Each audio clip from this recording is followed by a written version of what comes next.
ಈ ವಿಡಿಯೋವನ್ನು ನೋಡುವ ಮುನ್ನ ನೀವು ಇನ್ನೂ ಕೂಡ ನಮ್ಮ ಚಾನೆಲ್ ಅನ್ನು ಸಬ್ಸ್ಕ್ರೈಬ್ ಆಗದಿದ್ದರೆ ಸಬ್ಸ್ಕ್ರೈಬ್ ಆಗಿ ಮತ್ತು ಈ ವಿಡಿಯೋಗೆ ಒಂದು ಲೈಕ್ ಮಾಡಿ. ನಮಸ್ಕಾರ ಗೆಳೆಯರೇ, ಈ ವಿಡಿಯೋದಲ್ಲಿ ನನ್ನ ಜೀವನದಲ್ಲಿ ನಡೆದ ಕುತೂಹಲ ಹುಟ್ಟಿಸುವ ಘಟನೆಯ ಬಗ್ಗೆ ಸಂಪೂರ್ಣವಾಗಿ ನೋಡಿ. ನನ್ನ ಹೆಸರು ರಮೇಶ. ನನಗೆ ಕಲ್ಯಾಣವಾಗಿ 2 ವರ್ಷ ಆಗಿದೆ. ಪೂರ್ಣವಿರಾಮ. ನನ್ನ ಪತ್ನಿ ಲಕ್ಷ್ಮಿ. ಈ ಹಿಂದೆ ನಾನು ಮದುವೆಯಾಗಲು ಹುಡುಗಿ ನೋಡಲು ಹೋದಾಗ ಮೊದಲು ಲಕ್ಷ್ಮಿ ಬದಲು ಅವಳ ತಂಗಿಯನ್ನು ನೋಡಿದ್ದೆ. ಅವಳೇ ಮದುವೆ ಹೆಣ್ಣು ಅಂದುಕೊಂಡಿದ್ದೆ. ಅವಳನ್ನು ನೋಡಿ ಮದುವೆ ಆಗುವ ಖುಷಿಯಲ್ಲಿ ಇದ್ದೆ. ಆದರೆ ಕೊನೆಯಲ್ಲಿ ಚಹವನ್ನು ಲಕ್ಷ್ಮಿ ತಂದುಕೊಟ್ಟಳು. ಆಗ ನನಗೆ ಮದುವೆ ಹೆಣ್ಣು ಲಕ್ಷ್ಮಿ ಅನ್ನೋದು ಗೊತ್ತಾಯಿತು. ಆದರೆ ಲಕ್ಷ್ಮಿಗಿಂತ ಅವಳ ತಂಗಿ ತುಂಬಾ ಚೆನ್ನಾಗಿ ಇದ್ದಳು. ಆದರೆ ಕೊನೆಯಲ್ಲಿ ಲಕ್ಷ್ಮಿಯನ್ನು ಮದುವೆಯಾಗಿ ಚೆನ್ನಾಗಿ ಜೀವನ ನಡೆಸುತ್ತಿದ್ದೇನೆ. ಒಂದು ದಿನ ಹಬ್ಬಕ್ಕೆ ಅಂತ ಲಕ್ಷ್ಮಿ ಮನೆಯವರು ನಮ್ಮನ್ನು ಮನೆಗೆ ಕರೆದರು. ನಾನು ಮತ್ತೆ ಲಕ್ಷ್ಮಿಯವರ ಮನೆಗೆ ಹೋದೆವು. ಅಲ್ಲಿ ನನಗೆ ತುಂಬಾ ಚೆನ್ನಾಗಿ ಅತಿಥಿ ಸತ್ಕಾರ ಮಾಡಿದರು.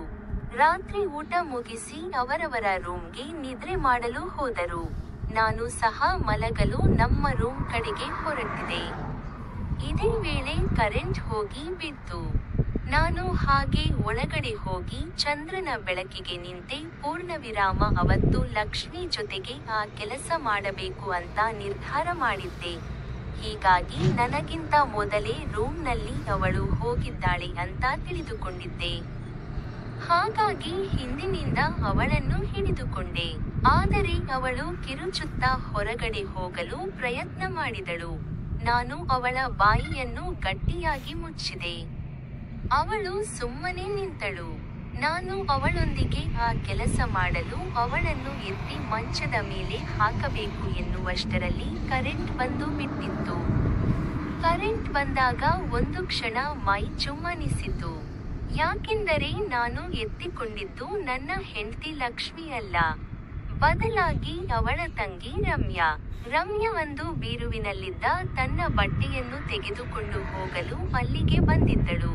ಲಕ್ಷ್ಮಿ ಊಟ ಮಾಡಿದ ಪಾತ್ರೆ ತೊಳೆಯಲು ಹೊರಗಡೆ ಹೋಗಿದ್ದಳು.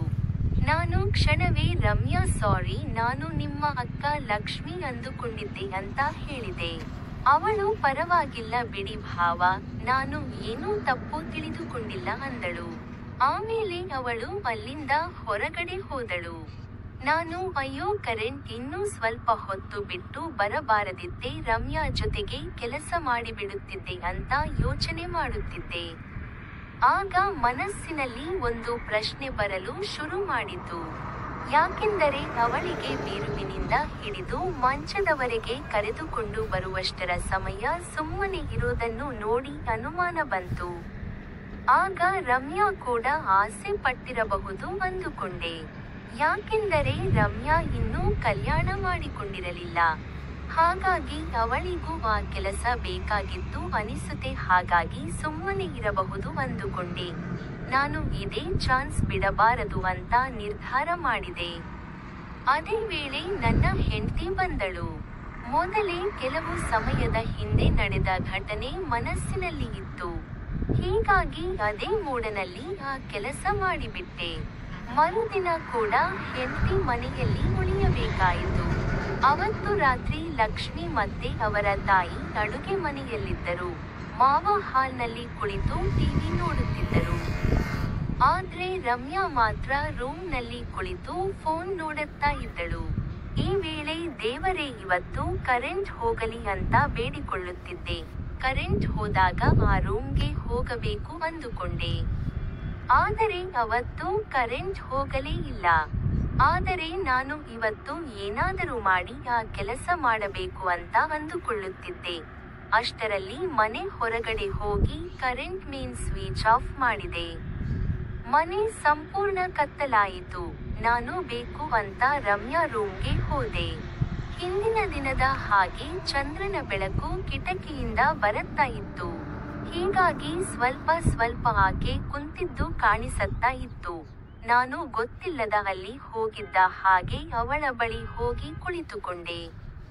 ಆದರೆ ಅವಳು ಏನೂ ಮಾತನಾಡಲಿಲ್ಲ. ನಾನು ಕೂಡ ಏನು ಮಾತನಾಡದೆ ಅವಳ ಜೊತೆಗೆ ಆ ಕೆಲಸ ಮಾಡಲು ಶುರು ಮಾಡಿದೆ. ಅವಳು ಏನೂ ಅನ್ನದೆ ನನ್ನೊಂದಿಗೆ ಆ ಕೆಲಸಕ್ಕೆ ಸಹಾಯ ಮಾಡಿದಳು. ಆಮೇಲೆ ಭಾವ ಸಾಕು ಬಿಡಿ ಅಕ್ಕ, ಬಂದ್ರೆ ಕಷ್ಟ ಆಗುತ್ತದೆ ಅಂತ ಹೇಳಿದಳು. ನಾನು ಅವಳ ಮಾತಿನಂತೆ ಅಲ್ಲಿಯೇ ಆ ಕೆಲಸ ಬಿಟ್ಟು ಆಚೆ ಬಂದೆ. ಆಮೇಲೆ ಮರುದಿನ ಆ ಕೆಲಸ ಮಾಡಬೇಕು ಅಂದುಕೊಂಡೆ.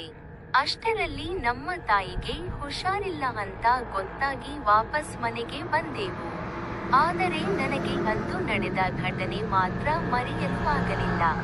ಮತ್ತೊಮ್ಮೆ ಆ ಕೆಲಸ ಮಾಡಬೇಕು ಅಂದುಕೊಂಡಿದ್ದೆ. ಸಂಪೂರ್ಣ ಹಣ್ಣು ತಿನ್ನಬೇಕು ಅಂತ ಅಂದುಕೊಂಡೆ.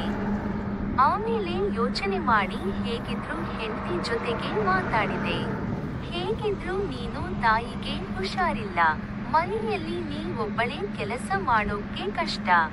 ಹಾಗಾಗಿ ನಿನ್ನ ತಂಗಿಯನ್ನು ಸ್ವಲ್ಪ ದಿನ ಕರೆಸು, ಅವಳು ಸ್ವಲ್ಪ ದಿನ ನಮ್ಮ ಮನೆಯಲ್ಲಿ ಇದ್ದ ಹಾಗೆ ಆಗುತ್ತೆ ಅಂದೆ. ಪೂರ್ಣವಿರಾಮ. ಲಕ್ಷ್ಮಿ ಕೂಡ ಅದರಂತೆ ಅವರ ಮನೆಯಲ್ಲಿ ಹೇಳಿ ರಮ್ಯಾಳನ್ನು ನಮ್ಮ ಮನೆಗೆ ಕರೆಸಿಕೊಂಡಳು. ನಾನು ಅವಳನ್ನು ಯಾಕೆ ಕರೆಸಿಕೊಂಡಿದ್ದೇನೆ ಅಂತ ನನ್ನ ಮತ್ತೆ ರಮ್ಯಾ ಬಿಟ್ಟರೆ ಬೇರೆ ಯಾರಿಗೂ ಗೊತ್ತಾಗಲಿಲ್ಲ. ಮನೆಯಲ್ಲಿ ರಮ್ಯಾ ಜೊತೆಗೆ ನಾ ಆ ಕೆಲಸ ಮಾಡಲು ಹೋದಾಗ ನಮ್ಮ ತಂದೆ ಇಲ್ಲ ಲಕ್ಷ್ಮಿ ಬಂದು ಬಿಡುತ್ತಿದ್ದರು. ಹಾಗಾಗಿ ಒಂದು ಯೋಚನೆ ಮಾಡಿ ರಮ್ಯಾಳಿಗೆ ನೀನು ಹುಷಾರಿಲ್ಲದ ಹಾಗೆ ನಟನೆ ಮಾಡು, ಆಮೇಲೆ ನಿನಗೆ ಆಸ್ಪತ್ರೆಗೆ ಕರೆದುಕೊಂಡು ಹೋಗುತ್ತೇನೆ ಅಂತ ನೆಪ ಹೇಳಿ ಹೊರಗಡೆ ಆ ಕೆಲಸ ಮಾಡೋಣ ಅಂತ ಹೇಳಿದೆ. ಅದರಂತೆ ರಮ್ಯಾ ಕೂಡ ಹುಷಾರಿಲ್ಲದ ಹಾಗೆ ನಟನೆ ಮಾಡಿದಳು. ನಾನು ಮರುದಿನ ರಮ್ಯಾಳನ್ನು ನನ್ನ ಕಾರಿನಲ್ಲಿ ಊರಿನ ಹೊರಗಡೆ ಕರೆದುಕೊಂಡು ಹೋದೆ. ಕಾರಿನಲ್ಲಿ ಸ್ವಲ್ಪ ಹೊತ್ತು ಆ ಕೆಲಸ ಮಾಡಿದೆವು. ಆದರೆ ಸಮಾಧಾನ ಆಗದ ಕಾರಣಕ್ಕೆ ರಮ್ಯಾ ಬೇರೆ ಕಡೆಗೆ ಹೋಗೋಣ ಅಂದಳು. ಅವಳ ಮಾತಿನಂತೆ ಯಾರೂ ಇಲ್ಲದ ಸ್ಥಳದಲ್ಲಿ ಗಿಡದ ಕೆಳಗೆ ಕೆಲಸ ಮುಗಿಸಿದೆ.